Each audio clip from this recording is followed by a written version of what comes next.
And now, it's time to sit back and enjoy the Two True Freaks Internet Radio Broadcast.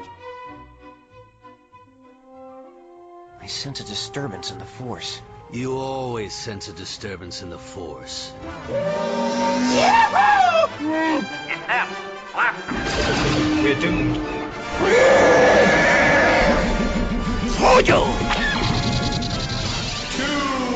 I don't like this.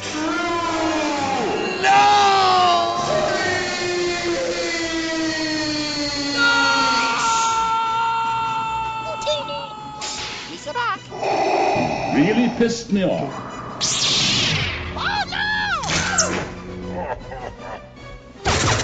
It's a trap. Chewie, get us out of here! You can't run. Help me! This is where the fun begins. And now, together by live simulation via the internet, Scott Gardner and Chris Honeywell. Hello and welcome to Star Wars Monthly Monday number 63. Scott and Chris are taking this month off, so I'm here with Scott Reifin and Gene Hendricks. Who's scruffy looking? Howdy! Yes, well, we're letting the guys take a break this month because we're doing Assistant Editors Month, and we're going to change things up. Different people are doing different shows, although I don't think anybody's doing anything different on Dinner for Geeks. Are they, Scott? Yeah, we're trying to work that out. Oh, okay. We're trying to work something out there. Yeah, because I know some of you guys are going to be on the Back to the Binge show. We're stealing Back to the Binge, yes, and you would not believe the books we have picked out for that. I'm very excited. Oh. Yes. Can't wait to hear it. I've never even heard of some of them. So, is it going to be some long synopsises? No, we're trying to break the tradition. So, I see. Since you regularly give me grief. What panel of con are we on now, by the way? Yes, Scott. Back to Apollo Smile. Oh yeah, that was a bad one too. Yeah. Oh, anyway, yeah. Apollo Smile. At least Con was a decent book that was being butchered. Did you ever read the rest of that? Oh, now the we're rest of Con? Yeah. No. Yeah, it kind of explained things out a little bit. How he got his. Well, you know what? I'm still working on my 17-part thesis on it, so I'll just save that for later. And I've been waiting on you to summarize it for me. And this is Star Wars Monthly Monday and not Star Trek, so we don't want to cross the streams too much. So I believe you're going to kick us off. You have something special for us. You've recapped the entire Marvel Star Wars run. All in one fell swoop. All 107 issues plus 3 annuals. Really? Nice. Yeah. Well, I guess take it away, Mr. Reifin. All right, Marvel Star Wars in 5 minutes. Okay, it starts with A New Hope. If I have to summarize that, you don't need to be listening. But then after the Death Star, Solo and Chewie split off to go see Jabba and pay him what they owe him. However, they're hijacked by Crimson Jack and Jolly, who's never kissed a man. And they steal their reward for rescuing the princess. And they bum around on a strange planet, and they're approached by 3 space monks and hired to recruit the Magnificent 7. But 8, and in space. And yes, there's a giant green bunny, but I wouldn't mess with the guy because contrary to rumor, he's a bit of a badass. Then they fight the guy from Mad Magazine and face the Behemoth. Then they get captured again by Crimson Jack and Jolly, who's never kissed a man, and find out that he's taken Leia captive. He gets her free, and they go find Luke, who in a striking moment of irony has crash-landed on an all-water planet. See, he's from a desert planet, and oh, you get it. Luke's been taken by pirates who live in a floating Lincoln log ship. They shut down the pirates and run into space where they're stopped by Crimson Jack again! This time he and Solo suit up for a space duel, and just as Crimson Jack's about to kill Solo, Jolly, who's never kissed a man, sacrifices herself to save him because she's secretly in love with him. So he gets to kiss her when she's dead. Kinda gross. Then Valance the Hunter, who hates droids, shows up where the Space Magnificent 8 were recruited and tries to find out the name of the person who destroyed the Death Star. By the way, Valance is half droid, which is why he hates droids. Deep. Luke then takes a moment to extensively remember the time during Skyhopper races they had to fight off a bunch of sand people. Then it's time for the Empire Strikes. That's it, just the Empire strikes. Luke's mind touches Vader's mind to the Force and he blacks out. The Star Warriors take him to the Wheel, an off-track gambling satellite where they heal him, draw Vader's attention, and then get Han and Chewie thrown into an arena where only one will live. They barely escape ahead of Vader, but then they probably ought to flash back again because they're tired. Leia tells the story of Obi-Wan using a ship to play dead during the Old Republic era, then it's back to the present of a long time ago. TIE fighters raid Yavin base, but they can't figure out how they got there. Turns out they're hiding in a vortex on Yavin created by the Tag family scientists. Luke checks it out, takes a stolen TIE, and destroys the turbine that creates the vortex. But wait! Valance the Hunter's back, and he still hates droids even though he is half-droid. He's looking for the name of the person who destroyed the Death Star because Vader wants the name and it's a hot commodity. He finds out it's Luke and thoroughly kicks his ass, only to have 3PO intervene. 3PO's attempted sacrifice causes a change of heart for Valance, who decides Luke is okay because he has a special relationship with droids. Ugh. He decides to protect him, but wait! Han and Chewie are holed up in a cave trying to escape the skinny cat-like Jabba the Hutt, 1T. All of a sudden, they find out the cave's full of metal-eating bugs. The bugs eat half of Jabba's guys, and then they get away only to have to rescue Jabba, for which he agrees to waive their debt to him. You remember that, right? Next, Vader finds out that a rebel deserter named Tyler Lucian knows the name of the guy who blew up the Death Star, so he goes to talk to him. Valance beats him there and gives his life on an acid planet to protect the coward. The coward sees this and sacrifices himself to protect Luke's identity. Leia then goes on an Imperial slave planet to sow the seeds of rebellion and helps a little girl sow some real seeds. It's sweet. Then the gang reunite to defeat the evil winged ruler of a planet whose three favorite Jedi are Obi-Wan Kenobi, Anakin Skywalker, and Darth Vader. Okay, so they can't count. Then Luke goes home to Tatooine, commandeers a sandcrawler, and discovers a secret tag plan to freeze the rebel fleet. Luke lays the smackdown to Baron Tag and escapes from their clutches only to barely warn the fleet not to get frozen. The Tags, however, refuse to let it go. See, frozen, let it go. Anyway, meanwhile, Sister Domina travels to the rebellion to tell them that even though they're neutral, the Empire's vying for their services, and they'd like Luke to propose an alternative to her monastery on the planet of Monastery. Turns out she's Sister Domina Tag, and she recruited Luke because Vader finally found his identity. Baron Tag finds out that his sister, the one pure Tag, is in evil league with Vader and freaks out. Luke agrees to meet Vader in a field of spontaneously growing crystals and fights Vader to the death. Only it's not Vader, it's Baron Tag with Vader's image force projected over him. This leads to... no, wait. A bounty hunter sneaks up on Solo and Ord Mantell. Han shoots first, and the bounty hunter tells him Jabba reinstated the price on his head because he was bankrolling Crimson Jack, and Solo took him out. Of course, this sets up The Empire Strikes Back. Oh, wait, no, not yet. The issue said that would be next, but it wasn't. Instead, Luke and Leia get swallowed by a giant living ship who lets them go after they teach it about love. Now The Empire Strikes Back. After Empire, Luke fights a sentient probe droid. Hey, where'd he get that lightsaber? Then Lando witnesses the end of Cody's Sunchild. R2 and 3PO defuse a war on Droid World. Leia and Vader fight it out for a bank loan. Leia gets a hookup as Luke honors a crazy old creature who thinks he's a Jedi. Luke catches the Crimson Forever, but he's saved more or less by Domina Tag. The Empire decided to build a second Death Star. Well, no, that's what Dave Michelinie wanted the Empire to do. I don't know why Lucasfilm wouldn't let him. Meanwhile, Vader's men try to kill him. The rebels foil the second Death Star called the Tarkin, and Vader foils the officer. Next, Leia visits Barsoom. That's all I got. But the rebels find a new base with Pliff and the Hoojibs as they defeat the Slivalisk. Lando sneaks back to Cloud City where a malfunctioning Lobot tries to beat the crap out of him. An Imperial officer shows up just as things get good and kicks Lando off of Cloud City. Yes,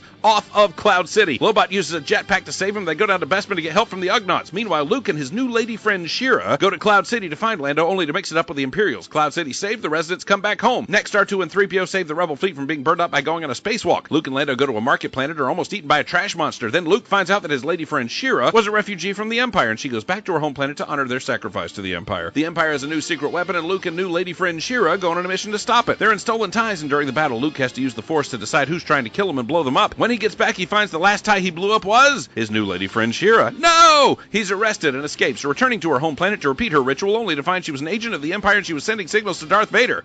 Before his trial, Luke somehow goes to a planet of jousting lizards. Then the trial. Luke is found not guilty in just over 2 pages. The rebels are sent to destroy a new Imperial recorder that's all natural. Luke mixes it up with the water bandits and makes it all rain up in there. The gang get a flashback from Solo's past because, well, we've missed him. Then Chewie, R2, and 3PO tackle the Darker. Then the gang decide to finally go after Solo. Not sure why it took so long, but hey, I'm not complaining. First, Leia tracks down and confronts Boba Fett. No, wait, it's another Mandalorian named Finn Shiza, who was a buddy of Boba's back when the Mandalorians fought on the Emperor's side in the Clone Wars. Don't ask. They wind up driving the Empire out of the city of Bone. Meanwhile, in an even distribution of labor, Luke, Han, and Chewie and go to Stenax, where Solo mixes it up with natives in a god statue called Vol. There, they run across some old associates of the scoundrels Rick, Danny, and the Rhodian Cheeto. No, he's not orange. Through their adventure, they find Bosk at IG-88 with a carbon-frozen Cheeto! Curse the luck! They make friends with the Vol worshippers and escape. Only Danny, a species of horny alien called a Zeltron, stows away and puts the moves on Luke, who's already trying to deal with his feelings for Leia. Ah, back when life was simple. They then run into the Losbies, cute as Ewoks, which don't exist yet, but when they reach puberty, they turn into giant muscle-bound raging creatures called Hux. I'm sure that was intentional. Anyway, Leia disguises herself as a Shantus, and her sexy tones send a Losby into puberty. She then has to calm him down by singing to him. Next, they go to a water planet where outsiders aren't welcomed by some. Their city's destroyed and it's blamed on water breather Kiro, but he was set up. Vader finds out they're there and he sends troops. A firefight breaks out, so does a sea serpent. Then Luke's childhood Tatooine buddy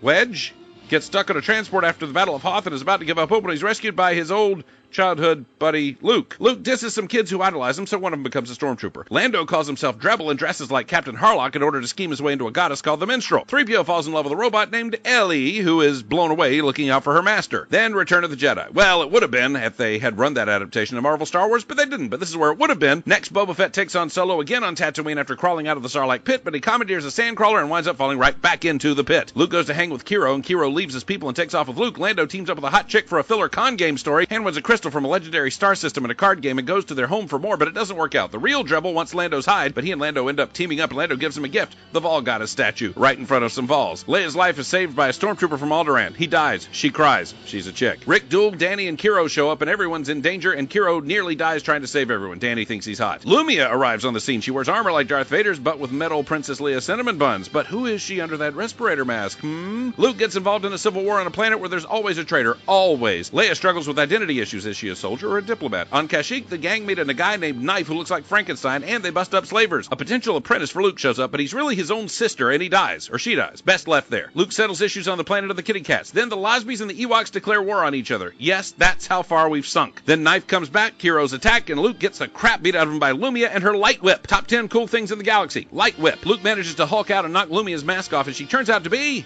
his new lady friend, Shira. Just let me tell you, back then, that gave a lot of life to a dying book. It was a cool reveal in the middle of a pool of sub-mediocre stories. Then a guy invade, one of them tortures and rapes Danny, and they develop a relationship. Hey, if it were written by a guy, I'd want him arrested. Next, Solo and Lando save some kids in a Goodwin Williamson story that comes out of nowhere. Then Lando falls ill, Han threatens to blow up a whole planet unless he's saved. Then the guy war resumes, and Han's childhood buddy, Babe, betrays them. Who? Just wait. Solo runs into his childhood buddy next for the first time in years. See, because of the 100th issue, they had to be printed out of sequence. Yes, someone should be shot first. They return to Kiro's world, save the day, and Kiro takes off to protect his people again. Leia winds up with a guy after a battle, and they're supposed to learn to trust each other. Then he's killed, and she cries again. All the girls have been crying in this book. Leia, 3PO. Anyway, these giant bugs who were supposed to be allies actually turned out to be traitors. Hey, they're bugs. What do you expect? Then they change sides because, hey, they're bugs. What do you expect? Finally, 30 issues seem to have passed between issues 106 and 107, and they're fighting the end of a huge war. And Bae's a good guy again, and everyone's happy. The end of Marvel Star Wars.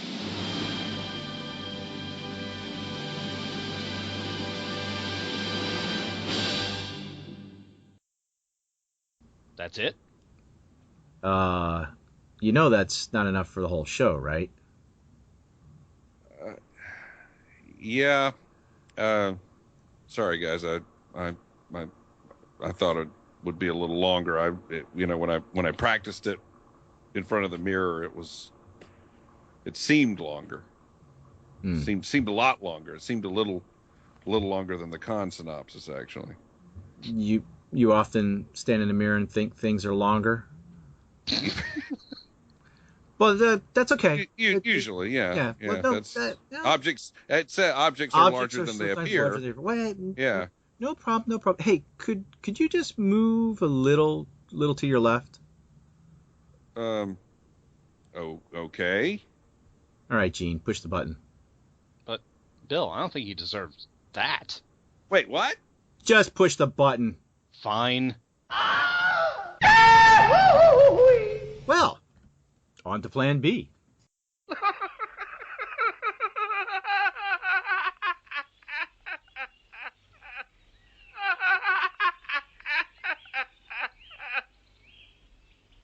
And now for something completely different.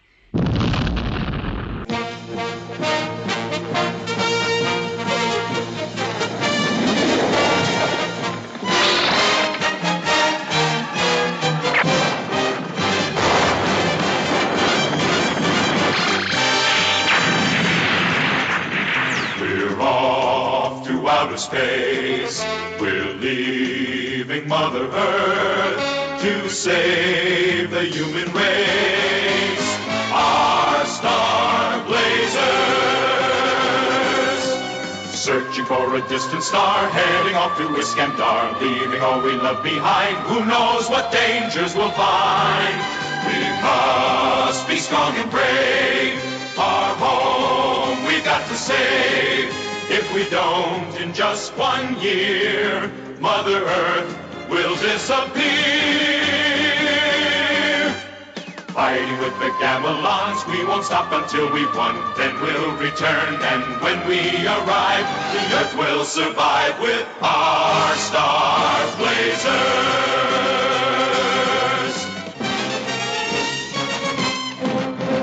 Welcome to not Star Wars Monthly Monday, as we had to ditch our other co-host, Mr. Rifen. He had to make a hasty exit. And instead, we are going to take the reins, Gene and I, and we are going to bring you Star Blazers Monthly Monday, Episode 1, or, in parentheses, Star Wars Monthly Monday, Episode 63. And don't worry, folks, Scott is fine.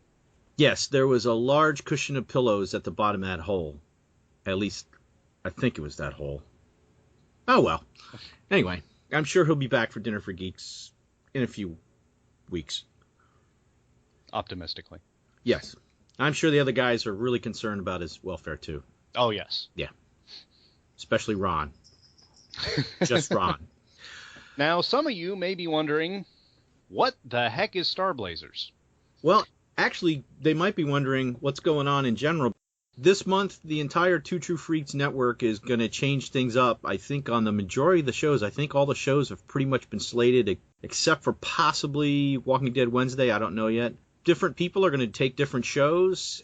Also, maybe the same people might be on their regular show, but they might cover a completely different topic, which is why Gene and I are here on regularly Star Wars Monthly Monday turned into Star Blazers Monthly Monday. And maybe if everybody likes it, or you know what, even if everybody doesn't like it, we'll still keep doing them.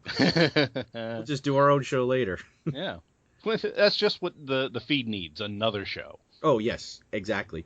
But yeah, we're doing it in the old style of the Assistant Editors Month that Marvel used to do, where sometimes you would get the completely silent books. I think that was in the G.I. Joe era. And I believe there was an Avengers book where they were on the David Letterman show. I think that was an Assistant Editors Month, or maybe it was I think there was one that had the Not Ready for Primetime Players. Oh, it was Spider-Man. That was Spider-Man. Maybe it's the same month. I don't really remember, but that's kind of what's going on. Everything's shaking out a little different this month. Maybe because we just came off the Apes Month. You know, and that followed X-Men Month. Oh yeah, that's right. We had X-Men Month, Ape Month, and so this is just more of the one crazy summer. The John Cusack Summer of Love here.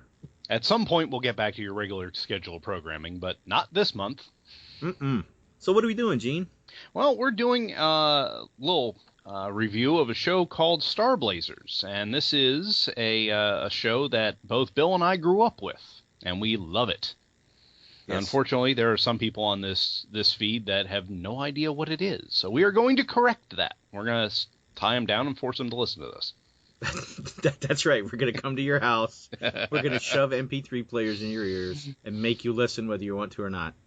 Oh, if they're like me, it's a new show on the feed, so they have to listen to it. Oh, yeah. But then again, I'm insane. No comment. So anyway, let me give you a little rundown, people, on what Star Blazers is. And that is actually an American adaptation of a Japanese cartoon series, which was originally called Space Battleship Yamato. Now, in this show, the wreck of the World War II battleship Yamato, one of the super battleships, which was the same as the Nazi Bismarck or the U.S. Iowa class, the biggest battleships you've ever seen. Yeah, if I remember correctly, its big claim to fame was that it had 18-inch guns, which at the time, I want to say, guys, you'd think I'd know this as much as I've studied crap like this. It had 18-inch guns, which the current size of guns allowed on ships was 16-inch, which was like the Iowa class that America had. But it had 18-inch guns, which was supposed to be a no-no, which, is a whole oxymoron, the whole rules and war thing. Oh, you can't have 18-inch guns. It's a gun. Who cares? They're already at war. What are you going to do to them? Well, Japan was also at the time supposed to be saddled in by a previous treaty that had limited the size of ships and the number they could produce. There was like a whole big battleship arms race back during in the middle of World War I to World War II. It was who had the biggest, the most tonnage, the most guns, and it was a big sign of power was naval power, which subsequently in later years was rendered moot by air power.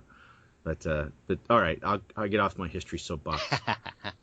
Anyway, in this show, the Yamato is transformed into a space battleship in order to save Earth from an extraterrestrial attack. Now, the ship is rechristened the Argo in Star Blazers. I guess they wanted to get rid of as many Yamato references as possible. And it is equipped with one major item, which is known as the Wave Motion Engine. Now, this engine allows the ship to warp space and travel between 2 points without covering the physical space in between. Okay, but yes, but don't be in a hurry. As long as it takes for that thing to fire up. Well, yeah. Oh my God, can we just go already? It's not like Star Wars with warp drive. No, it's like they've got to plot everything, then they've got to point themselves in the right direction. It takes a while, but it's a good payoff when it finally happens. Oh yeah, very psychedelic in the execution in the cartoon.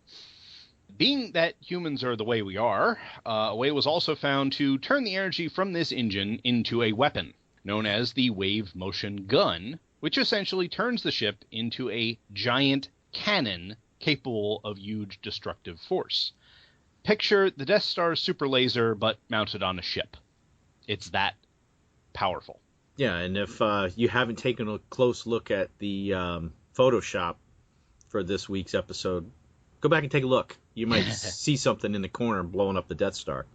Now, this show ran on American TV from 1979 to 1984, and because it was aimed at children, the episodes were essentially kidified. Now, what I mean by that is that references were made prior to something being destroyed that, oh, well, this is a robot tank, or everyone's evacuated this base. And, the obviously large bottles of sake were referred to as spring water. Yeah, Dr. Sane loved his spring water. Oh, yes. In the one episode, he refers to it as a new motion sickness cure. Yeah, that's right. Now, as you may guess, that this show follows the crew of the Yamato, not just the ship, and they are all volunteers, and the unit is known as the Star Force. And on its adventures, there are a couple major characters that we're going to be talking about. I'm going to give you guys just a general intro to who these characters are, so when we refer to them later, you're not as confused as you might be. Now, the first one is Derek Wildstar, and out of the ensemble cast, he is definitely our star, because at least in the first series, he is the story arc that we follow more than anyone else. And at the beginning, which we'll talk about, he is quite arrogant and a hot-headed pilot stationed on Mars. And Mars is not terraformed. This is actually the red planet Mars, practically no atmosphere, etc. The second character is Mark Venture, and he is Wildstar's best friend and is more level-headed, but not by much. He's also stationed on Mars with Wildstar at the beginning of the show. Then we have Nova. Well, and unfortunately, Yes. Mark Venture has that horrible speech impediment that we're making fun of earlier. Wildstar. Yeah, he drops his R's for some reason. He must be from the Northeast. Yes, he's from Maine. Yeah, Wildstar. Captain Avatar wants you on the bridge. Or what did I call him? Venture Gump. Yes. Nova. Then we have Nova. The only woman in the Star Force. Yes, the only woman in the Star Force, and no, she does not wear a fur bikini. I'll leave you with that picture for a while. She's kind of a catch-all character. Yeah, but she wears a skin-tight bodysuit. Yes. Or a little short nurse's outfit. Mm-hmm. Now, and when we first meet her, she's a nurse, but then when she gets on the ship, she is the radar officer. So, she's basically wherever they need her. She tries a few times to get Wildstar to open up about his resentment towards the commander, Captain Avatar. Yeah, she kind of acts like, in some ways, like the conscience, or of not the you know what I mean, of the ship, or like the Deanna Troi, trying to get everybody to talk about their problems, and you're just like, be quiet. They're looking pretty. Except she's not as annoying as Troy, and she does serve some kind of purpose. Yeah, and she's not Captain Obvious either. Right. I'm sensing aggression. No kidding. Is that why they have their guns trained on us? Thank you very much. Yes. Planet bombs. I don't know why you would think they're being aggressive to us. Now, Captain Avatar is the commander of the Star Force, and he's the senior captain in the Earth Defense Force. And he is pretty much the driving force behind it, finish the conversion of the Yamato into a space battleship, so they can go on this huge round-trip mission. He is pretty much a no-nonsense commander and has a bit of a temper, which luckily he takes out on the enemies of Earth. Then we have Sandor. He is the science officer and essentially a Spock analog.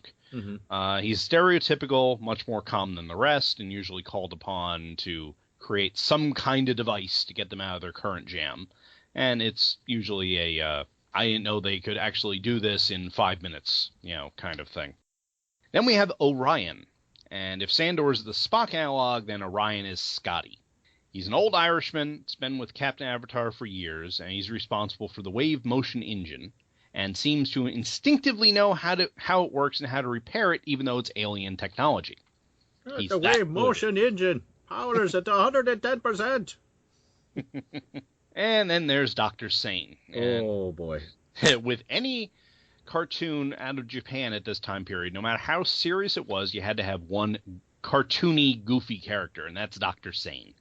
You can tell that because he's being drawn quite different from the rest. He's shorter.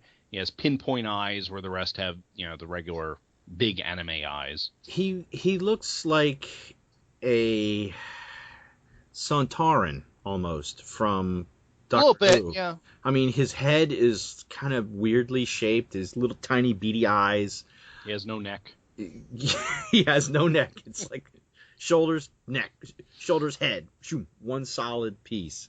And in our first episode we'll talk about later. Well, it won't really be in the synopsis, but he actually, when he first meets Wildstar and Venture, he's wrestling a pig.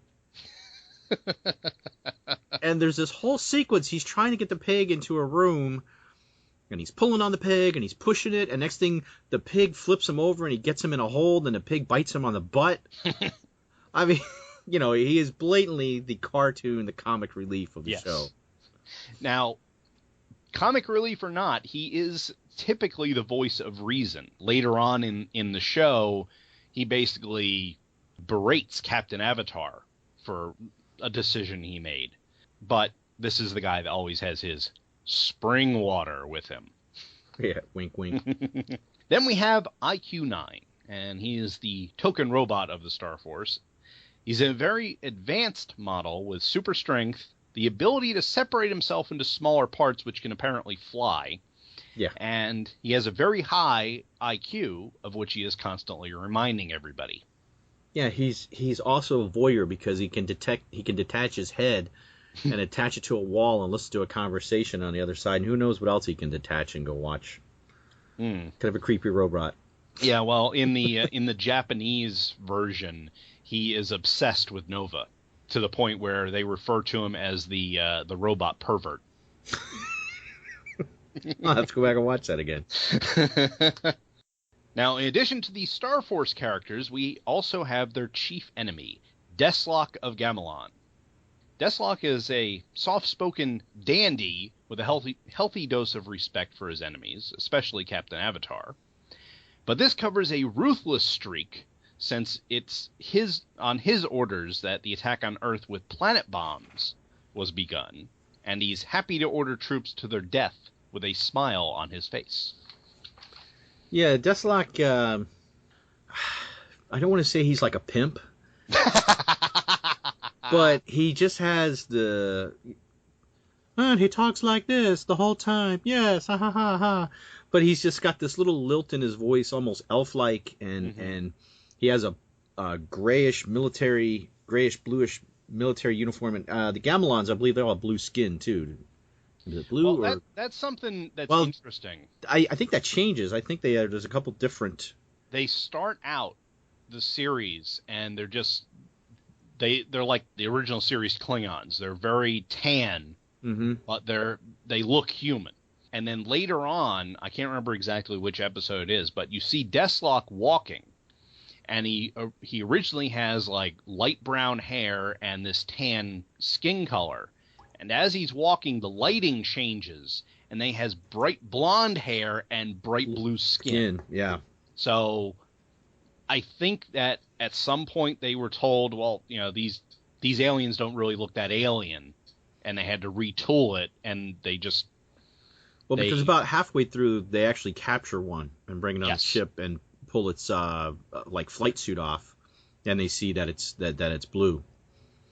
But yeah, Deathlock is he's got quite the rockin' outfit. He's got the military, like a general's garb on. He has a black cloak with a red lining, and he's usually occasionally has a goblet of wine in his hand. Yes, sipping casually.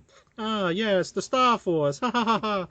And he's always referred to as Leader Deathlock. Leader Deathlock. Or when he walks into a room, Deathlock, Deathlock, Deathlock, Deathlock, Deathlock, Deathlock, Deathlock. The Gamilons well, we'll get into them at some point. But, that kind of sets the stage for the series proper, or at least the first. Just to go on a tangent. Imagine that. You know, if you compare this to the Japanese one, there's going to be differences. There's differences in name, the characters, like Deathlock, I believe, is Dessler. The Gamilons are a slightly different variation of that name as well. Like we said, the Argo is actually called the Yamato, or the Yamato. You say Yamato, I say Yamato. So there's a little differences there. So if you look something up later or see something going, well, that's not what you guys said. Well, because there's different versions, and even in the Japanese side, there's different movies. Yes. That also are kind of like a separate canon from the series. Like some of them intertwine, some of them don't. Yeah, one of the movies they actually have the Yamato is destroyed at the end of it, and part of the Star Force is killed. But then there was so much backlash about that they said, okay, well, let's take the premise of that movie, and we're going to make a completely different series out of it, but it's not going to just get destroyed at the end, because obviously we have a moneymaker on our hands. We got better. And also in researching this, we kind of discovered, didn't have time to really research it deep, but something along the same vein was another show that I found that was brought to America, was called Blue Noah Space Carrier, but over here was called Thunder Sub, which has a very close plot to the first season somewhat of Star Blazers, but I believe Thunder Sub was only one season. Okay, yeah. See, I've never even heard of it until you sent me that link. Yeah, I was like, what? And it's more like a carrier. Although, oddly enough, the front of the ship opens up and there's a giant gun inside it. Where have I seen that before? Yeah. Argo. Well, this was actually the Argo was actually the first one that had some type of super weapon like that. Because everywhere I see it referred to, when did the first series come out? Because it was over here in 79. I think the original space battleship Yamato was in like 1976 or something. So, yeah, I'm not quite sure, but yeah, the original air date of episode 1 was September of 1979. So, well, that was over here. Right, that was here. Yeah, a space battleship Yamato in Japan was in 1974. Wow. So this super laser on this ship predated Star Wars by 3 years. Very nice. And then the second series was 1978, and the third series was 1980 in Japan. Well, now that we've talked a little bit about the series, where did you first discover it? Well, I first discovered it. See, here's the thing. I always remember this show. You know, I don't have a memory before I knew about the show. It was on Saturday mornings, really early. This was one of those that you had to, you know, really annoy your parents because you got up so early to watch it. And I think it's because even though it was kidified, it still had adult themes. So they want to make sure that, you know. Well, yeah, there was deaths in, you know, there's some pivotal deaths of certain characters that it wasn't the G.I. Joe version of, you know, oh, there's a parachute. Oh, there's a life pod. You know, they actually hit things with their lasers. Yeah, and things did blow up and people did die, but it wasn't played up as much. Right. But I remember watching that with the kid next door. He was an only child, and we used to, you know, he was the only other kid around my age in our neighborhood, so we would always play together. And he had, I don't know what kind of trees they are, but when the leaves would drop on these trees in the fall, they would curl around themselves so that they were these tubes, and we would pretend they were the Argo. And we would fly around, and it's like, oh, Gamilons are attacking, and we would crunch them, because as we will see as we go through this show, the Argo gets the snot beat out of it. Oh, yeah, it does. It gets damaged, like, every episode. So it was like, but there were so many of them, it's like, you know, we would crumble it up, and it's, okay, repairs, and pick up another one. There it is. This is way back in my earliest memories from the first house I remember us living in. Because we lived in another house till I was 3, but I don't remember any of that. It's probably because I was playing Superman, smacked my head on my dad's speakers, but we won't get into that. Memory loss? What memory loss? I remember it.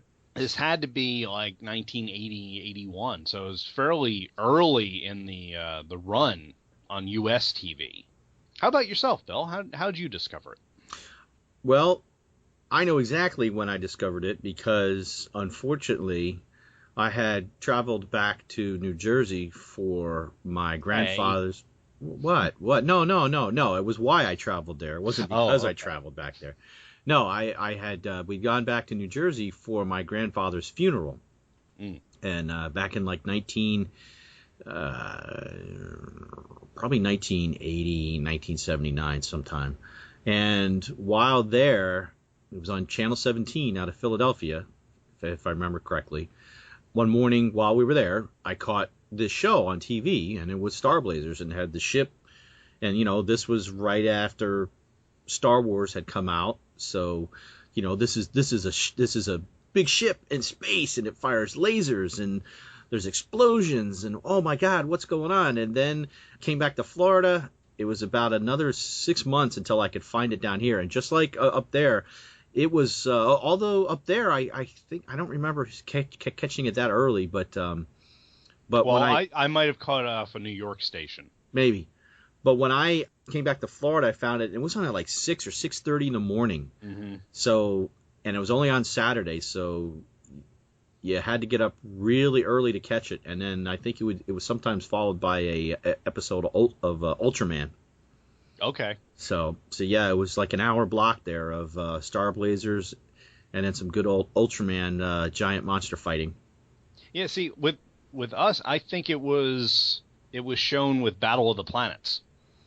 Yeah, I think there was Battle of the Planets. I remember was an afternoon show. Coming home from school, I would catch it then. Yeah, no, that was something that was only on weekends with us. Yeah, which now that I discovered Gotchman, it makes more sense why planets look like Earth.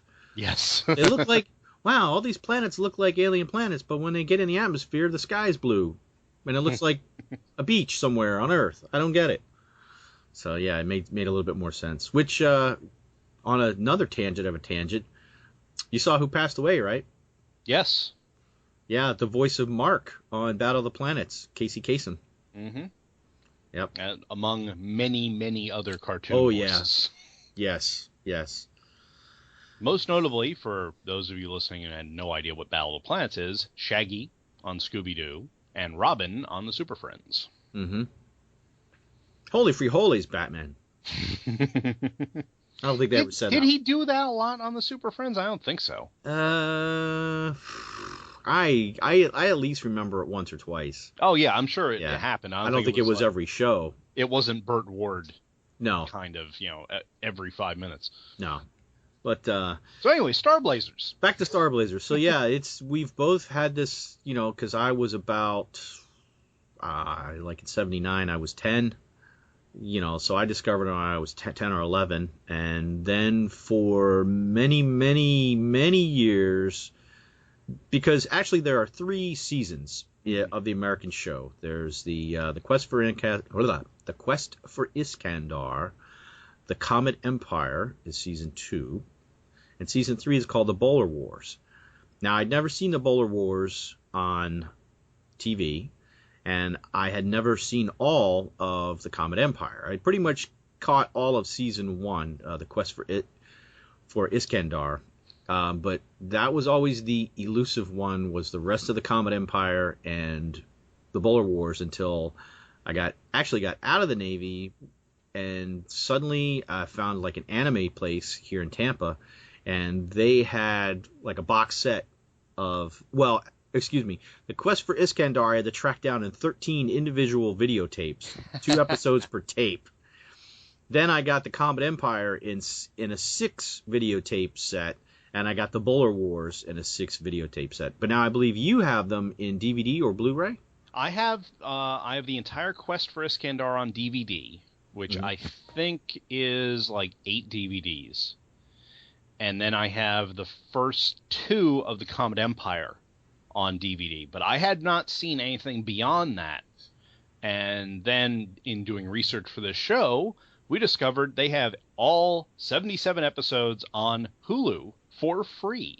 Yes. So if anybody would like to play along or just enjoy the series on your own, you can go to Hulu. Also, which has commercials, and the video quality is pretty good. Now you can also catch it. Somebody took the exact same videos from a company called Manga Entertainment, and they're also on YouTube. Yes. So whatever floats your fancy, whatever floats your boat, ha ha ha, pun intended. Yeah, it's a good place to watch it. Obviously, it's free, even better. Now there's also, there's another. Somebody is going back. I don't know the name of the company, and I wish I could give them credit. There's people that are going back and they're updating the animation. It's actually Voyager Entertainment. Oh, is it? Is it? Yes. Oh, okay. It's Voyager Entertainment, for those of you that don't know, they're the people that bought the license to Space Battleship Yamato for the U.S. distribution, and they've held it ever since. And they have gone back and they've basically taken the original show and just reanimated it, and it is gorgeous. Oh yeah, it's awesome. You're like drooling, like ooh, because it's now today's. Okay. I guess we should point this out. The animation back then, for its time, was good. Oh yeah, it was cutting edge in 1974. But if you compare it to animation now, if it's I don't want to say it's night and day, but it's a vast difference. With the ones they're doing now. The remakes look so much better, but for the nostalgia fact, it's nice to go back and watch these. But now the new ones are all in Japanese, but I'm sure you can find it with subtitles. Although I found one with Spanish subtitles, and it's like, well, he's not called Wildstar. He's like, I can't remember his Japanese character's name. Kodai? I think it's Kodai, yes. Yes. Senor Kodai. That sounds weird. But this is such a phenomenon in Japan that in 2010, they took the Quest for Iscandar, condensed it down into a 2-hour live action movie, and that is phenomenal. What they did with that movie is just amazing. You look at it, and they got some of the scenes like directly out of the animation, and it just, how they did it is just knocked my socks off. I've watched the movie twice in the past 2 weeks. It's that good. Yeah. Now it's all in Japanese with no dubbing. You have to actually read the subtitles, but it works so well. It's amazing. Yeah, there's a lot of shots that are right out of that they just brought the anime to life. And then even better. I mean, it's just like the space warping scenes and things that they can do with the ship. It's if you like some space battles with cutting edge tech, this movie is awesome. Oh yeah. And that also is out there floating on YouTube. Although I would like to pick it up. I think it's just getting released, or there's a Blu-ray for it in America. I haven't looked for it. I know it has been available in Japan for a while, but I don't think there was anything in our region until recently. Yeah, and much like, well, you know what? Nope, I'm not going to finish that because I don't want to spoil anything. Shut up. But I think if memory serves, the American DVD and/or Blu-ray is available on Amazon. So if you're going to buy it, make sure you go through the Two True Freaks site and click on the Amazon link. Oh yes. Gotta get that plug in. Mm-hmm. We gotta keep DiManzo happy. Yes. Because I still don't remember what happened when I went up to upstate New York about DiManzo Care with me and a pig named Arnold Ziffel. It's all a blur. Somehow I ended up back down here, and I don't know what happened to Arnold. Maybe we'll find out one day. Yeah, he's with Dr. Sane. Oh, that was the pig. Yeah. Oh, that's what happened. He got shunted into the future, and he's the pig that bit Dr. Sane on the butt. Well, you think we should talk any more about the series proper, or start getting into... Really, I think any more talking about the series is going to spoil some future episodes, and I don't want to do that because the story is just so good in this that I don't want to, keep anyone from the suspense or the mystery in some of these episodes, which is, worth the price of admission, which is free. So why don't we take a break, and then we'll come back and we'll talk about an episode. Sounds good. Hi, I'm Gene Hendricks. You may remember me from such shows as the Hammer Podcasts and the Quantum Cast. I'd like to tell you about some special shows that I'm doing with some of your favorite podcasters. These shows are all about the live-action versions of comic book characters, and I'm calling them... Legends of the Superheroes! In each episode, we'll be looking at a different TV show or movie featuring characters like... Wonder Woman! Dr. David Banner. And let's not forget about the non-superheroes, such as... Swamp Thing! Captain William Buck Rogers. And many more. Look for the Legends of the Superheroes specials under the Hammer Podcasts at twotruefreaks.com. Oh, and we're back. Man, good thing I had that wave motion engine to take me over to the bathroom. Because I used the wave motion gun and shot some stones. Oh, sorry. A little too much personal info there, I guess. Oh, why should this show be any different? Alvin! Where are you, Alvin? I think Alvin's a Gamilon. He's over there in the other room. Yes. Oh, great. So he's gone from Arnold to Bane to Deathlock. He's gone from Arnold to Bane to Deathlock. Alvin. Wildstar, bring me the food. I'm hungry. It's time for Din. Which, the Gamilons do have some weird sound effects behind them. They do. They have some weird sound effects, and they have some weird music, too. Why, that sounds like a Segway. Yes, it does. And not those stupid things you ride around on that you always probably fall over on. I've never run. In my day, we rode a bike, and we liked it. And one wheel was bigger than the other. And one wheel was in the front, and one was in the back, and we liked it. And I'd fall on the middle bar, and it would hurt. Anyway, I kind of consider it another character in the show is the music. Because in this show, more than I've really ever noticed in others, none of the really of like the music in Battle of the Planets or even G.I. Joe or any other cartoons has really ever stayed in my head as much as the music from this show. But now we're going to take we're going to run through the basically the Space Battleship Yamato soundtrack.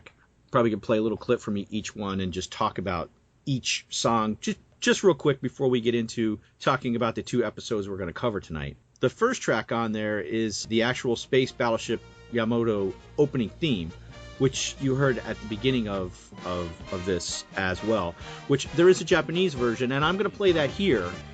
You heard the American version earlier. The translation is totally different.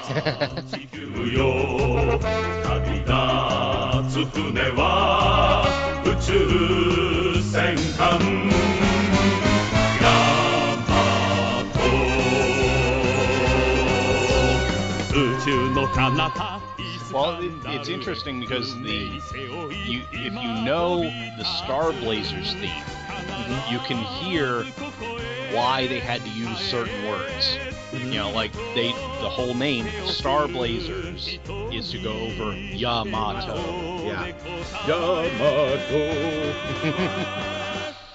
Yeah, so it's and I even like the Japanese version, although I don't know the words. I can just, you know. Well, it's a really rousing piece of music, you know. When you hear that beginning of an episode, it's like, okay, yes, we're off to an adventure in space. Let's go. Well, the guy that sings the Japanese version, I've seen videos of him doing it on stage. Really? Yeah. There's he's on stage. There's an orchestra. There's background singing. They have a whole music thing because one of the other ones we're going to cover later has the women. I think it's actually the next one we're going to talk about. The universe spreads into infinity, and it opens with the women going, ah, ah, ah.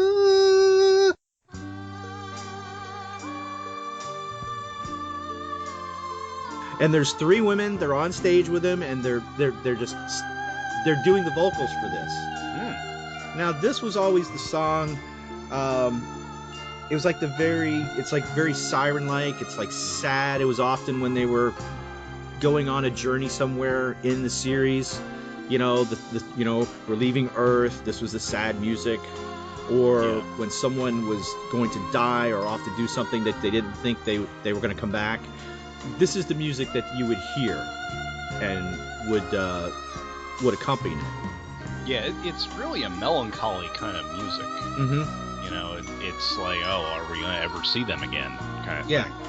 And a lot of these tracks on this soundtrack are just like that. They're all over the place with different themes, which, well, for the entire show, it's a soundtrack for the entire show, and a lot of these will be reused again in the other seasons. And if we get that far in our show here, we'll cover that other music when we get to it. The next one is called Yamato Sleeps in the Setting Sun, and it's more like it's a commanding drum line. I referred to this as the Yamato March. Right, like when it's rising up, it's getting ready to do something, or you know, it has a purpose. You know, it's like, you know, we're going to go do this now. And then it gets a little lighter, you know, a little softer as it goes. Yeah. But it's all very militaristic, but in an uplifting way.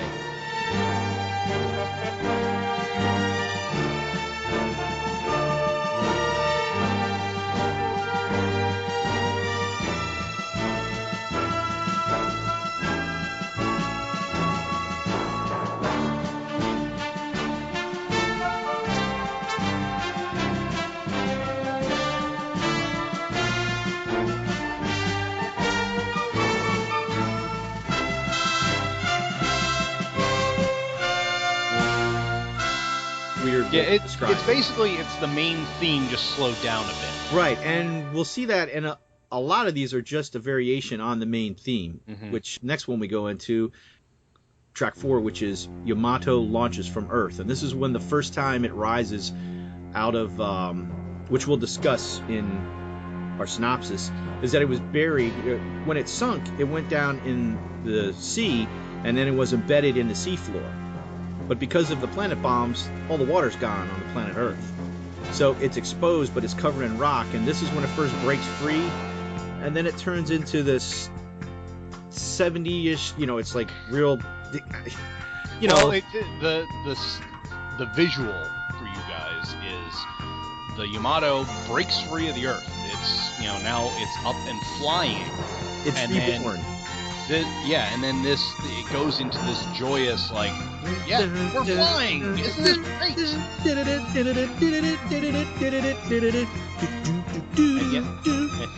Sorry. Yes, the battleship actually has wings. Oh, yeah. That's great. Oh, yeah.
I guess that's enough babbling on that one. Yeah.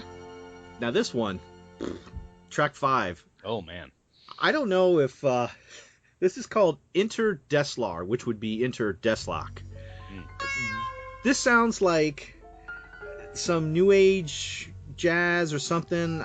I feel like a beatnik. I want to snap my fingers. It almost sounds like they were trying to get so alien that they were just playing random notes. It sounds like the Grateful Dead tuning up.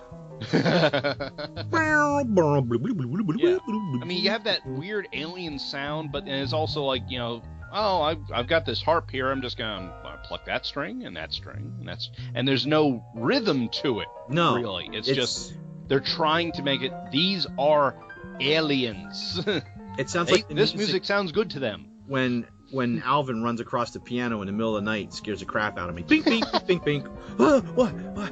Stupid cat.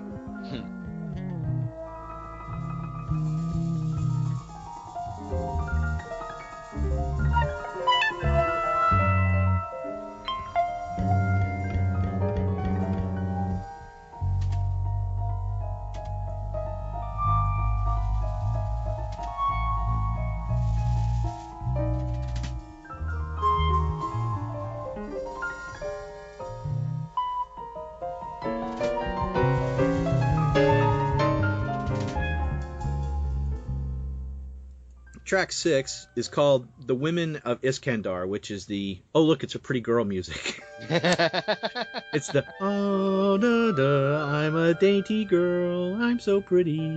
This one almost sounds like a traditional Japanese song. Mm-hmm. Like you would see like in a kabuki theater or something. Right. It's very, very traditional, where complete opposite of the Interdeslar track. Oh, yeah, because this is very solid musical, it's, very soothing, whereas the last one was just so disjointed and just alien, which is what they set out to do.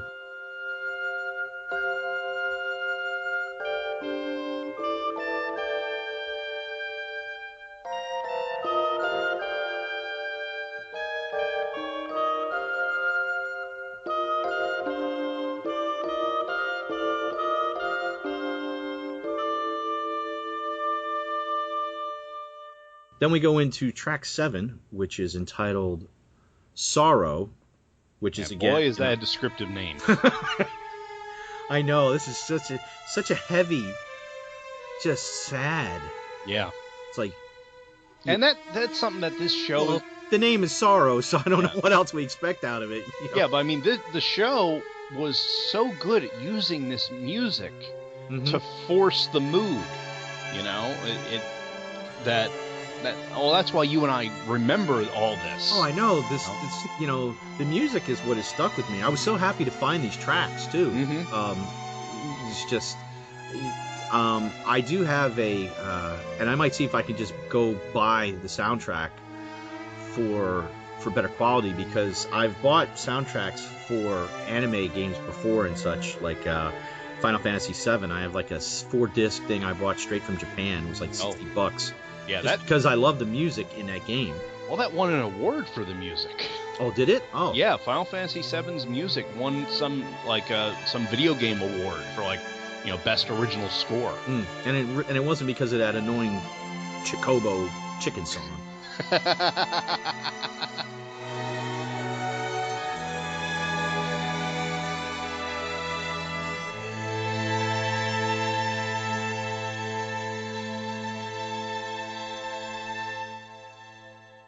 On to number 8, which is called the Sortie of the Enemy Fleet. And I call this Fight, Fight, Fight. Basically, you got the incoming enemy ships, and it's the very tense. Kind of, it reminds me a little of, the Star Trek, Oh, yeah, the Doomsday Machine. Right, but this one's a little bit more faster, and it's got strings and percussion in it. I mean, it's just really, really pretty good.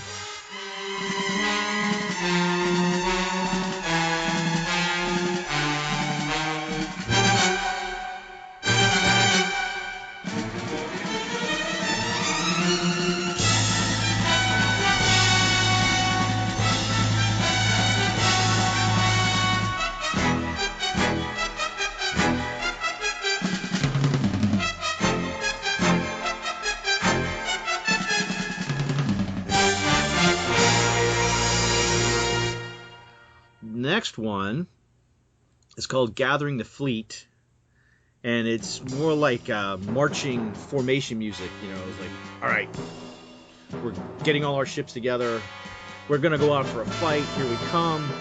And this one just, it keeps building and building and building. It's like something's gonna happen. It's gonna happen soon. Get ready for it. Yeah, this is also used sometimes when the Argo is getting ready to do something that's gonna put it in peril. It's a good theme. Now the next one we talked about, I don't remember this one being in the show. I don't remember this at all. It's like this is the Yamato disco music.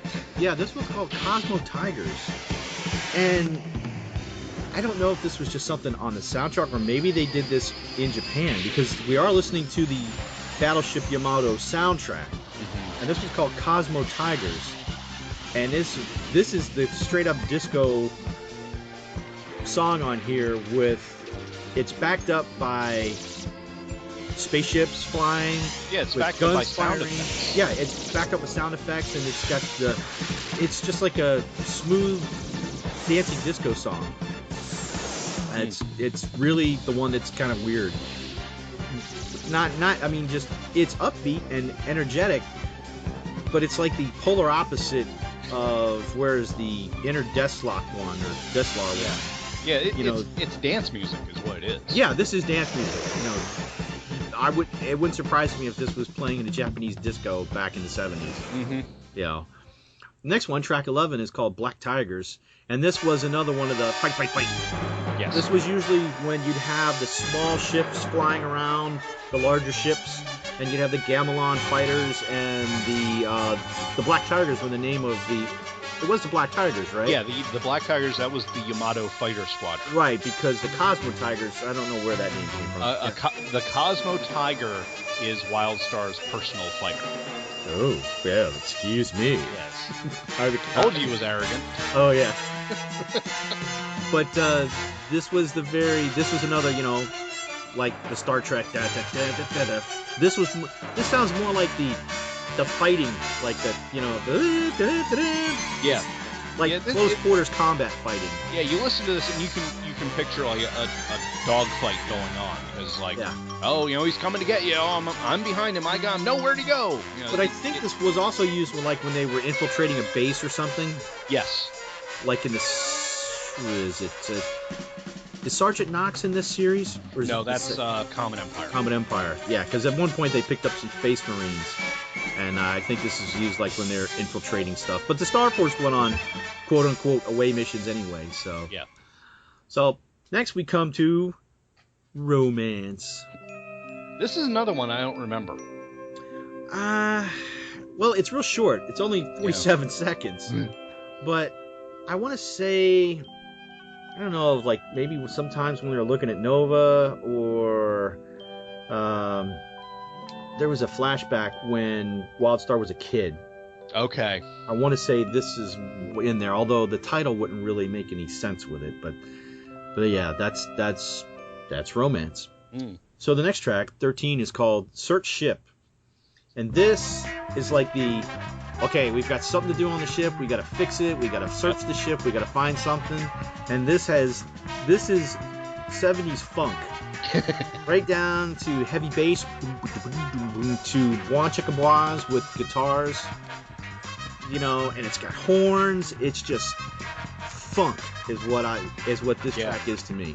Yeah, because I've seen the show, I just immediately think, oh, this is when they're repairing something. It's like it's like the factory music in Looney Tunes. Dun, dun, dun, dun, dun, dun, dun, dun, dun, dun. Well, this is also, like we talked about earlier, this is the music like when they're traveling, like on the ground or something. This is the music that's played when Wildstar Adventure and Dr. Sane and IQ-9 hop in a ship to go out in the middle of nowhere. They're not sure where they're going, but this is the music that plays behind them.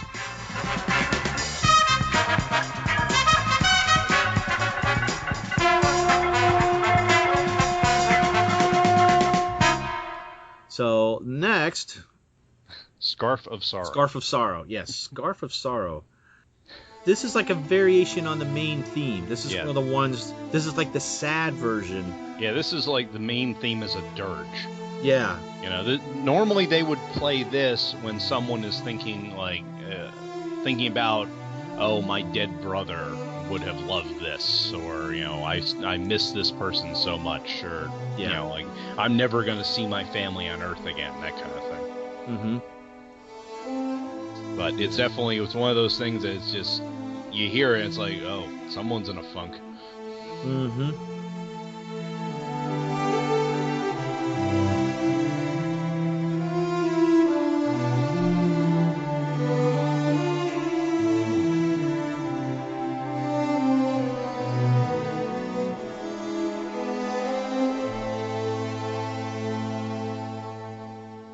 And the next one is called Shocking Scarf, which is like, I call it the dun dun dun music. It's the high violins. Something's gonna happen. What's going on? Oh, it's a big revelation. We don't know what to do. I was about to give away one thing, but you have to wait till we get there to the end of the series if we go with this. Next is track 16, The Great River Yamato. And this is a weird one. Yeah. It's, again, got kind of the 70s funk going. I kind of call it the let's get our act together and get organized music. Yeah, and also the end of this track is what they play at the end of the episode when the narrator's saying, oh, that's right. This is what's going to happen. 364 days left. Hurry, yes. Star Force. Hurry. Yeah, because it goes into this big crescendo.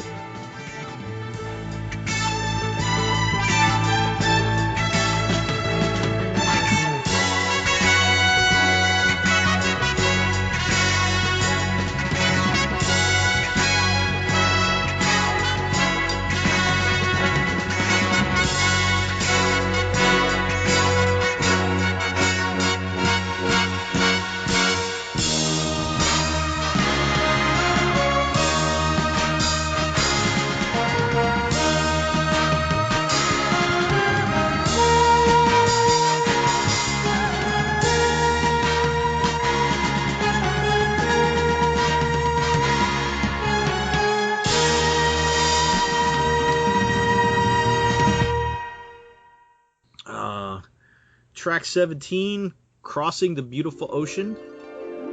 We got a lot of harps, strings. It's the Everything's Alright song. This is the song I most associate with Nova. I also associate this with We're on Earth. Yeah. Because it always seems to play when they're on a beautiful planet side. Right. You know, it's like, oh, we're out of space, we're all together. Ooh, it's hot Nova. Yeah, this is where they take a breather, you know? Yeah. And, you know, anytime you see Nova, they usually kind of blur the lens. Yeah, it's like the women in Star Trek. You know, they always have the fuzzy focus on them. Yeah, you get the fuzzy focus. Somebody smeared Vaseline on the screen, you know. Ew. So. That was Kirk. Wow, yeah.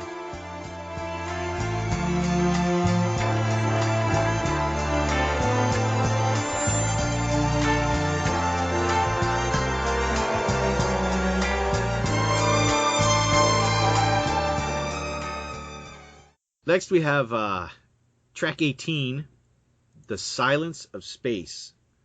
Now this is like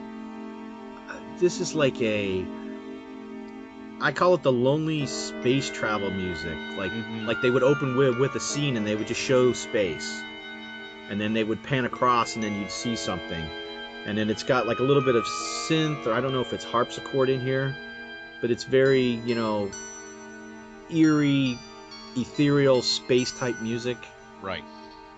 You know, questioning what's out there, what are we getting into. So I mean, like I said, a lot of these set the tone for what you're watching, because I really think that if this show did not have this music, I don't think it would have made such an impression on me.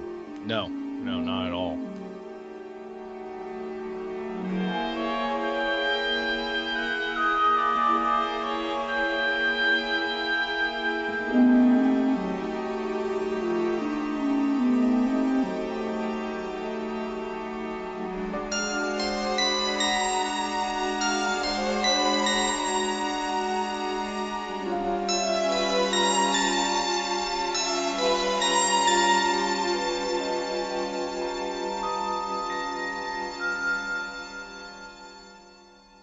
Then we go into 19, which is called Yamato's Bolero, which is, I call this the shit just got real. And stuff's gonna happen. Yeah. You know, because it's another variation of the theme, but it's like, all right, something bad is about to happen. Yeah, this has got a lot of snare drum in it. Mm-hmm. So it sounds like it's, you know, they're beating to quarters or something. Yeah, or like at a funeral, then, you know, like a march, like a dirge. Yeah. But then it builds. This also builds at the end. It goes up to like a large crescendo with the strings. Yeah, I just wrote down, will they make it? Yes. That's what it sounds like. It's like, you know, it's like going into a commercial break. Whatever they're doing, are they going to pull it off? Mm-hmm. Another lovely planet side tune is called Meadow. That, you know, is just as it implies. It sounds like you're down on the planet, you know. It's nice and relaxing. You know, it's a nice little catchy tune. You know, it's nothing to write home about, but it's good, like, background filler music. Yeah, it's just, you know, a break time kind of thing, you know, between the vast amounts of damage that they take. Yeah. Yeah. Now, the next track, I call it, well, the track's called Ghost Town. Mm-hmm. I call it We Are Walking into a Trap music. Yes. Because it's... It's a trap. It's like they know it's a trap, but they have to go anyway. Mm-hmm. It's just so ominous sounding. Yeah, this is where they're, you know, infiltrating the enemy base, and, you know, they can get caught at any moment. Mm-hmm.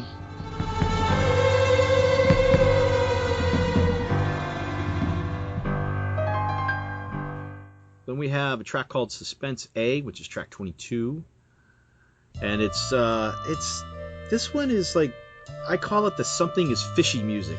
Mm-hmm. Like, this is prior to the trap. It's like they're coming up on something, they're not sure what's going on. You know, that shouldn't be there. Well, let's investigate. Let's send something out. Right.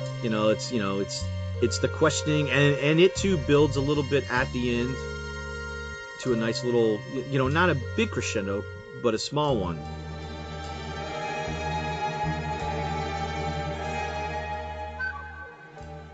Next one is called Suspense B, track 23, and this was, I labeled it the Here Comes the Enemy music. Yes. Yeah, this is played in episode 3, which we're not going to cover. Yeah, so and there's there's sirens in this song. Yeah. Like, not like singing women, just and then like heavy horns like wah wah wah. This is basically, there is danger coming. Mm-hmm. It's not getting here quick, but it's coming. Yeah.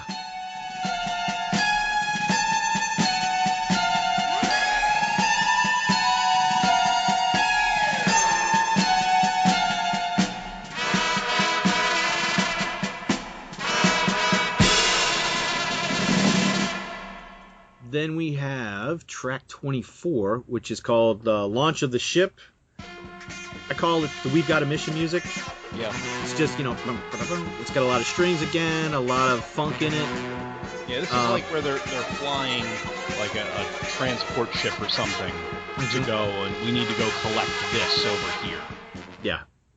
Next on our list, actually the original battle theme, but this time it has no words. It's just a straight up music. And when you listen to this without the words, then you can hear this in the other songs as well. So this music just gets my blood pumping. Oh, yeah.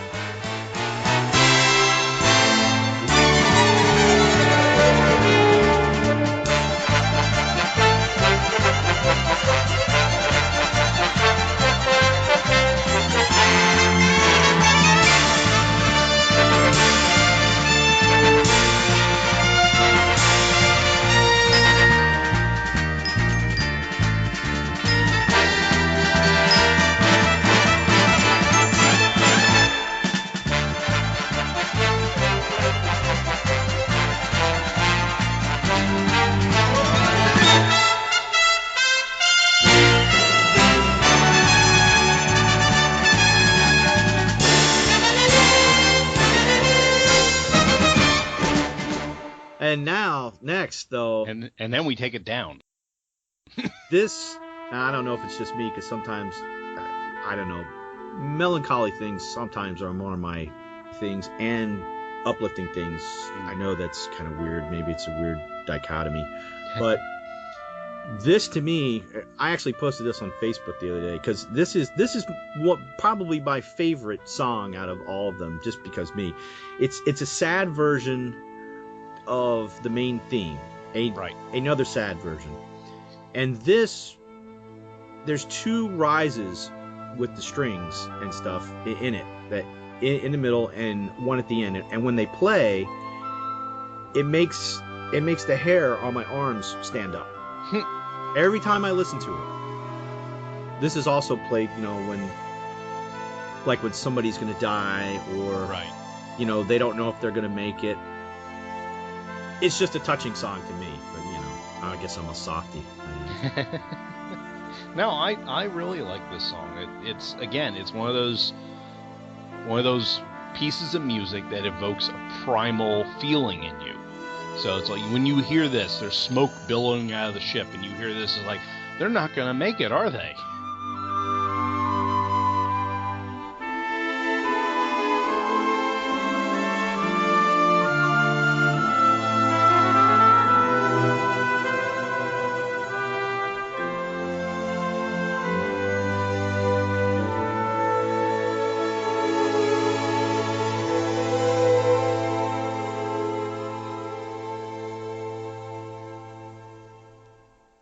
The last one we're going to cover tonight is called track 27, A Desperate Situation.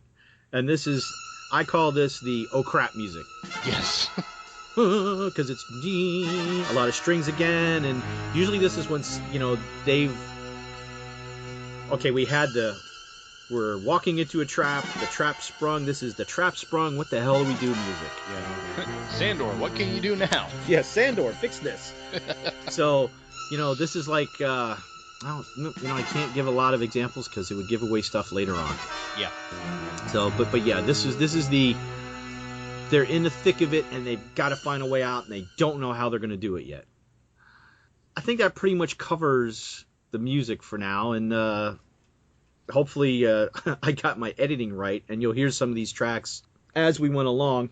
I think now we're ready. Do we need to take another break, you think, or should we just head straight into synopsis of episode 1 and 2?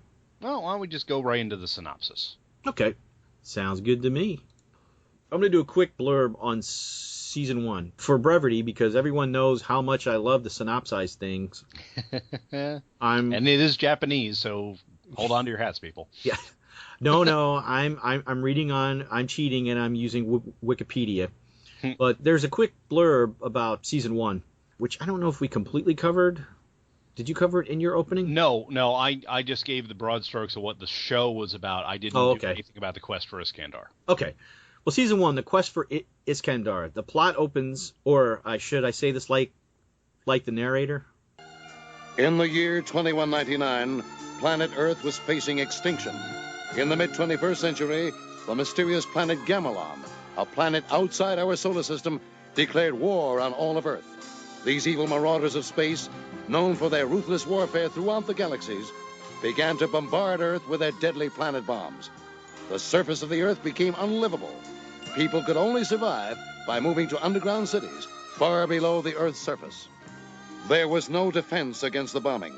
The nations of the world fought as one against the Gamilons, but one by one, Earth's space fleets were defeated. The Gamilons demanded total surrender, but the Earth Defense Command refused. So the Gamilons continued their attack. And now another danger looms. The deadly radiation pollution caused by the bombs covers the Earth. And soon, even the underground cities will no longer be safe, as day by day, the radiation sinks deeper into the Earth. Earth is now hopelessly contaminated. In a year's time, all life on Earth will be extinct. Now, one last desperate battle between the Earth Defense Fleet and the Gamilons is being fought near the planet Pluto. Earth has only one space battleship left, commanded by Captain Avatar. The narrator, we got to talk about him for a second, because he's another character. The opening and closing narrator is awesome. I don't know who he is. It's not Ted Knight. He's Ted Knight-ish. Those of you who don't know who Ted Knight is, go watch The Super Friends, and then go watch Mary Tyler Moore. Meanwhile, at the Hall of Justice. Yeah. But the narrator sets, in the beginning, he gives you a recap of what happened and where they're at. But at the end, he's always so desperate with his outgoing...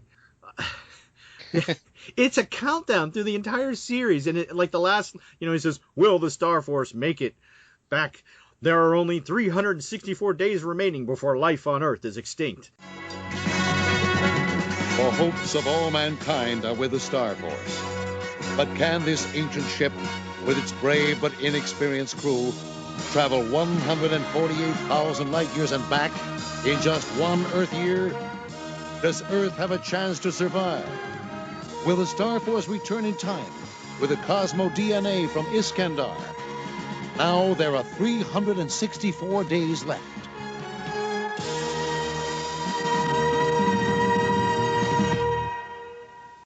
And then, next episode, Earth has only 363 days left. Next episode, Earth has only, okay, all right. It's good when you're watching it once a week, but when you watch it all in a row, it's like, shut up already. Yeah. And then they jump from, they're like in the 360s, then they're in the 380s, 311, and then they jump to 280. It's like, oh my God, just get there already.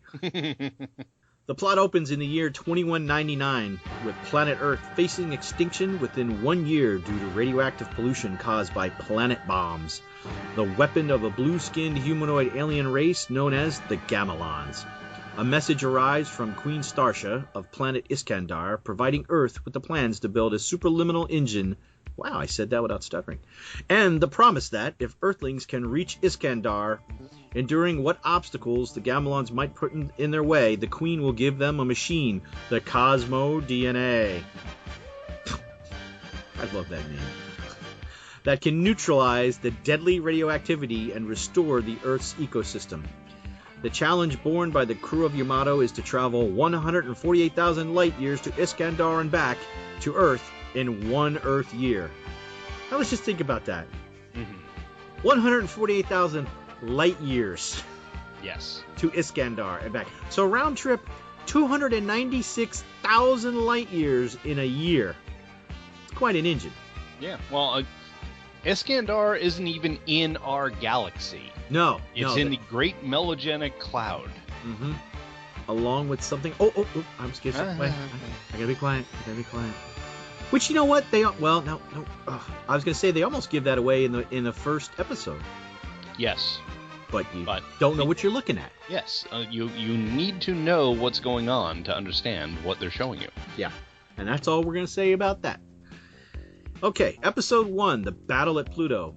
In the late 22nd century, an alien race known as the Gamilons have attacked the Earth, bombarding it with... Didn't I just say that? No, I'm just kidding. Bombarding it with radioactive bombs and forcing the population underground.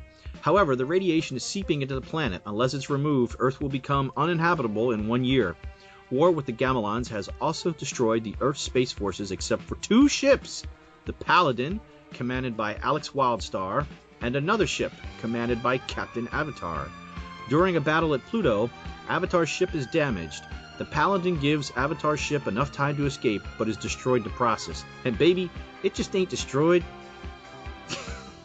They blow it up real good. They had 13 Gamilon frigates or spacecraft or battleships, whatever. They circle it they circle his ship, and then they all fire at once into the center, and they just blow holes in it like Swiss cheese. And then it just blows to bits. This will be important later. That's all I'm saying now. Meanwhile, in a we had a meanwhile. Meanwhile, in a non-Gamilon alien ship is hit in the crossfire and crashes on Mars. All right, you and I talked about this earlier. They're battling at Pluto, and the ship gets hit and crashes on Mars. That's how fast it was going. Wow! Holy crap, lady! Well, what are you driving? Oh, well, that explains how she got from Pluto to Mars so fast and crashed into it. You crashed into a planet! Cadets Derek Wildstar, Alex's younger brother, and Mark Venture, with the speech impediment, investigate and discover a beautiful dead woman. Yeah, they pick her up. Wow, she's beautiful. It's like, you guys are getting creepy. Just put the dead body down, would you? Ejected from the escape pod and clutching a message capsule, they return to Earth in Avatar's battleship, and Derek notices the absence of any other ships. Now, you know, I hate to nitpick the show that I love. Okay, they notice there's no other ships in there. That ship wasn't that big. I mean, those other ships that were with it, and when you look at the animation in reference to the size, it's like, well, how many could have... Yeah, anyway. That's one of the notes I have for the episode. It's like, really? How big is this? Yeah, it's like, how big did you expect it to be? On the way back, they learn of Alex's fate. After they return, Derek confronts Avatar about Alex, but Avatar says it was Alex's decision to remain. When the message capsule is decoded, it contains a message from Queen Starsha of planet Iscandar, who talks like this, in a very high, fluting voice. She sounds a lot like Deathlock. But with no testicles. Starsha says the messenger was her sister, Astra, and offers Earth the Cosmo DNA, a device which can remove the radioactivity. The message also contains plans for an advanced technology dubbed the Wave Motion Engine, capable of faster than light travel. As the Earth Defense Command deliberates, a Gamilon recon plane is detected sniffing around the ruins of the sunken World War II battleship, the Yamato. Out of sheer boredom, Wildstar and Venture take a plane out unauthorized to investigate. The Yamato appears to be nothing more than a hulk of ruins, however, leaving the cadets puzzled as to why Gamilon would be interested in it. So, whole lot of setup in this episode. Oh yeah, yes. I mean, and some of my notes, well, I did cover somewhat in the synopsis, was that. Oh no, actually, I mean, I think it was. I read somewhere else, or maybe it was in another. Like, you would think, well, why couldn't they stop the planet bombs? I mean, there's these big giant meteorites that they slam into the Earth. But apparently they were able to do them, stop them at first, but then the Gamilons just kept taking out their ships. Because like they say, they only have 2 ships left. Well, it's actually at the beginning of the episode, it's more than 2 because there's. Yes, that was a nitpick too. There was Wildstar and Avatar's ship, and there was at least 2 or 3 other ships out there. Yeah, because you see a few Earth ships get destroyed before the very end of the battle. Mm-hmm. Okay, a little side tangent. When they're in the battle and the Gamilons send a message to Avatar for the conditions of his surrender. This is where I knew I loved Captain Avatar. Now, there is a history precedence for this. Yes, the Ardennes. Oh, you looked that up too, with the Battle of the Bulge?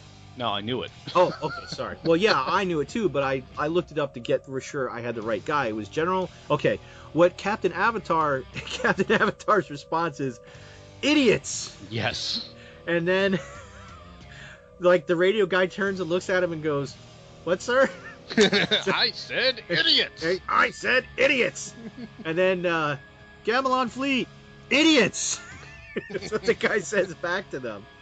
There was a general, Anthony Clement Nuts McCullough? Yeah. He was a U.S. Army general at the Battle of the Bulge, and basically the Germans had them surrounded at a town. The story is that his single word reply to the German commander was nuts. You know, and it's been debated that, you know, was he was saying, nuts. You know, like, crap. It's more like nuts to you. Yeah, but they sent it back. They gave it to Lieutenant Colonel, and he brought the response back, and the Germans were all confused, like, what?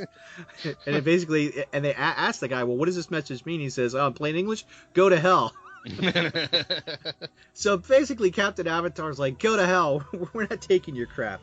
Which falls into some good old broadside ship-to-ship space battles with, instead of shells, you have lasers. Yeah, and that's one of my notes, is that these ships actually, they move. Yes, they're in 3-dimensional space, but they move and they fight like they're old Earth battleships. You know, they fire, the turret moves over, they take aim, they fire a broadside. Mm-hmm. You know, it's all very effects, slow. You know, I mean, the sound quality for some of the effects is also another good part of the show. Excuse me. Mm. Like, from the sounds of the lasers to the wave motion engine to the wave motion gun. And this battle is also where we find out that Gamilon ships are tough. Yeah. They take broadsides from the Earth battleship, and it doesn't phase them. And the Earth ships, they're like they're made out of paper mache. Yeah. That just lasers ripping right through them, and then they just massive explosions. I guess what was one of my other notes?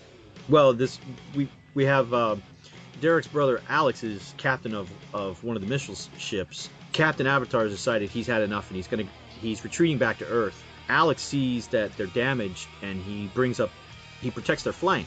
So Avatar tells him to get inside the ship. You know, no, don't fall back. And basically Alex says, you know, I'm sacrificing 200 for your 400, or 20 for your 400 so that you can get home. Mm-hmm. And that, you know, he basically does a delaying tactic, and that's what I said, that there's like a dozen Gamilon ships that just go in a circle around him and just blast the crap out of him. Which later, when Avatar tries to tell that to Derek, but Derek just has a big chip on his shoulder, and will for some time. Oh yeah, this is the beginning of it. You could have ordered him back, and all this. He has a big problem with Avatar for a good number of episodes in this first season. Yeah, because Venture says, well, you know, Captain Avatar was wounded, and he's like, yeah, but he came back. Yeah. For a 10-year-old kid, that's like a heavy thing. Yeah, definitely. To watch on a show, to kind of try to comprehend. I gotta say, poor Astra. Oh, yeah. She was, like all Iscandar women, God, they're all hot. And they all look like Nova. And man, Nova has got later when we see her, holy cow, does she have some big eyelashes? I mean, those things are like giant fans. Like, you could cool a room off with them things when she bats those little eyes. It's like, whoa, lady, whew, it's getting cold in here. Yeah, I think we mentioned Mark Venture not only has a speech impediment, but he thinks he has a swagger. It's like, just shut up, dude. Yeah, we said that Dr. Sane Rev Russell's the pig earlier. IQ9 is a voyeur, can detach his head and listen to conversations. And so I guess it's a good thing that the Star Force has Google Galactic for this trip. Yes. Here's Iscandar. Go to it. Well, I'm hoping they had the coordinates in the message. Well, that's what I hope. But it's I'm not sure she would have included all the traffic jams along the way. Right. Yeah. The floating continent at Saturn? Huh? What? Yeah, that's right. We said a floating continent with trees and an atmosphere. And I think there's an ocean. Yeah, it's like Asgard in the Marvel comics. That's exactly what it looks like. And then on their way out, they crash into the oceans of Pluto. Just a teaser for what's coming up in the series. But yeah, they run into all kinds of wacky things and mayhem on the way to Iscandar. It's the road to Iscandar with Hope and Crosby. Or Sane and IQ9. Sane and IQ9. Venture and Wildstar. Wildstar. So, well, I guess we've babbled enough about episode 1. You care to take us into episode 2? Sure. Take it away. All right. In the second episode of the show, we have cadets Wildstar and Venture returning from their trip, and they are summoned to the Yamato. They notice that it looks like a brand new ship from underneath, even though they saw a rusted hulk on the surface. When they board, they find themselves inside a newly modernized spaceship commanded by Captain Avatar. Wildstar is eager to fight the Gamilons, but Avatar says that the ship's primary mission is to travel to Iscandar and return with the Cosmo DNA. Wildstar and Venture have little time to look around, however, as Gamilon planes attack the ship from an orbiting carrier. Even though the ship isn't prepared for an attack, Avatar orders it powered up, telling Wildstar to take over the weapon systems and Venture to take helm control. As the ship breaks free from the Earth's surface in a very dramatic scene, Wildstar aims the ship's main guns at the carrier. Avatar fires the guns, destroying the carrier in one shot. As his ship is exploding, the Gamilon general is able to send a message that what they thought was an underground city was actually a space battleship, the largest he'd ever seen. On Gamilon, Leader Deathlock chastises his generals for the inability to distinguish an underground city from a space battleship. At the end of the episode, we're given our first countdown, where the narrator lets us know that there are 364 days remaining before life on Earth is extinct. I don't think we get the hurry, Star Force, hurry. I think that's like in later... Yeah, because, hey, there's still 364 days. They don't have to just yet. Well, again, I hate to nitpick this show, but there would have to be some type of... Okay, they say that Wildstar and Venture return from their trip are summoned to the Yamato. Right. Okay, they just got the capsule from Starship. So how in like an hour did they come up with a wave motion? You see what I'm saying? Like there should have been months or something here. The beginning of this series is a little on the wacky side because there's that time difference that you would think, well, we got to build the damn thing. Yeah, so doesn't matter if they've been, refitting the Yamato. They have to build this alien engine.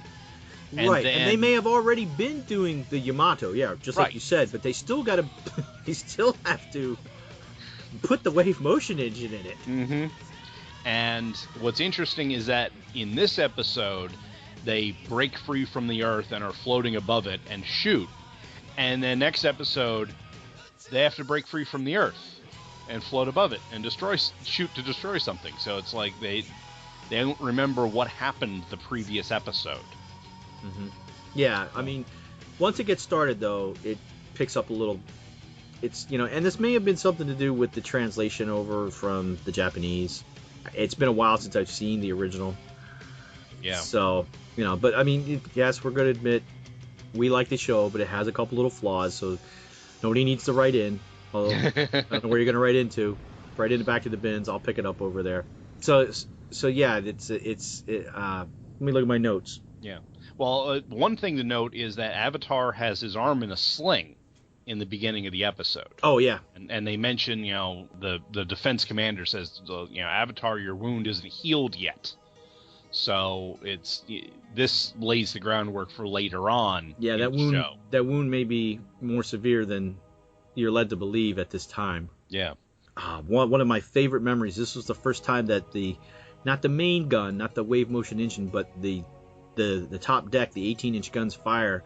Yeah. And when they fire, all 3 barrels fire at once, and then those beams of energy go and they twist together. Yeah, they corkscrew around each other. They corkscrew around each other and then just pummel the shit out of whatever they hit. Yeah, they before the Gamilon ships in the last episode, they were able to take whatever the Earth ships shot at them and not be phased. Here, they shoot once, one broadside, and this giant carrier is blown to smithereens. Mm-hmm. That's how powerful these guns are. And I don't know if it's just they're that much bigger, or it's the wave motion engine, which they just found out about and somehow miraculously, whipped it up in 30 seconds. Well, maybe there was a miniature one in there. Yeah. And that's the auxiliary engine they meant. Yeah. And this also is where we find out more than anything else, IQ-9 has a huge ego problem. Because Venture and Wildstar are summoned to the ship. And IQ-9 tags along. And you weren't summoned. And he said, yeah, but the hospital only needs a level 5. I'm a level 9, a genius. Mm-hmm. Hence the IQ-9. Yeah. And this is the one where Dr. Sane's hanging out in the back of the... Yeah, they find him in the car. Drinking his spring water that he says is a motion sickness cure. Right. What's with them little tiny glasses? Looks like sake glasses. But this sequence with the Yamato breaking out of the Earth's crust, that is one of the ones that they redid in the live action, and it is so beautiful. Mm-hmm. Oh, one little quick note about when they get on the elevator to go up into the Yamato, it tilts at an angle, like a 15, 20-degree angle. Mm-hmm. And they're like, what? Because when the ship sunk, that's the angle the ship is sitting in the in the crust at. So they have to tilt. So before they break out of the ground, they're actually at the old Batman 66 show, tilted to the side. Everything is tilted. Expect Burgess Meredith to come out. Wildstar and Venture kind of take real quick to their positions. Wildstar's the gunner. Yeah.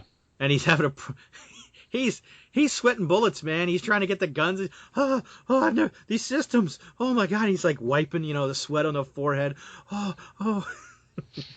But he gets the guns trained, and then, Avatar's got the big red button in his hand. Is this the only time that Avatar fires the gun? Yeah, I know. I saw that, and I'm like, I really don't ever remember that later on.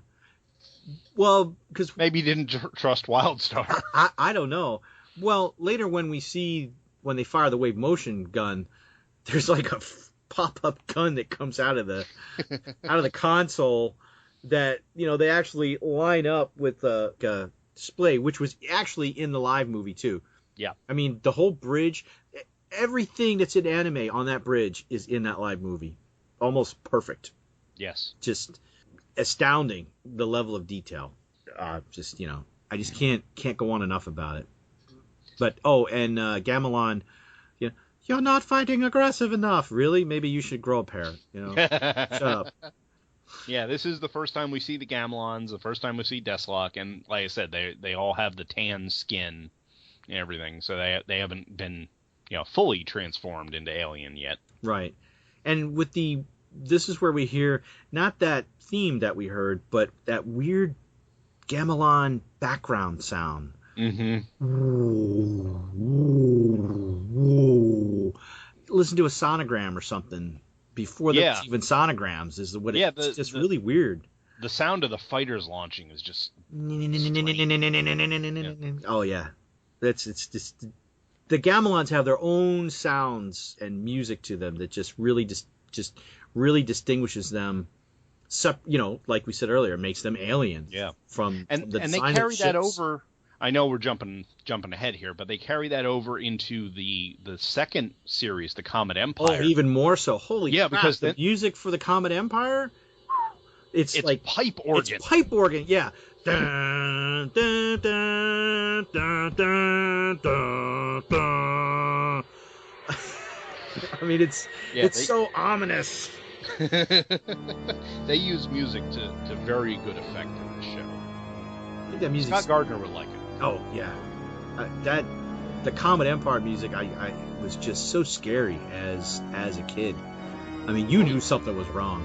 It's like, ooh, yeah, but we don't want to jump ahead to the Comet Empire. No, we gotta get to Iscandar first. Yeah, shit. And Yeah, back. we haven't got off the planet yet. Yeah, yeah. It's funny because the first 10 episodes are in our solar system. Oh yeah. And then it's all of a sudden, okay, now we're leaving the galaxies. What? How'd you get there? Yeah, because it's like just quick scan through there. It's like just at episode 9 and 10. Like I think 10 is when they first actually get out of the solar system. Mm-hmm.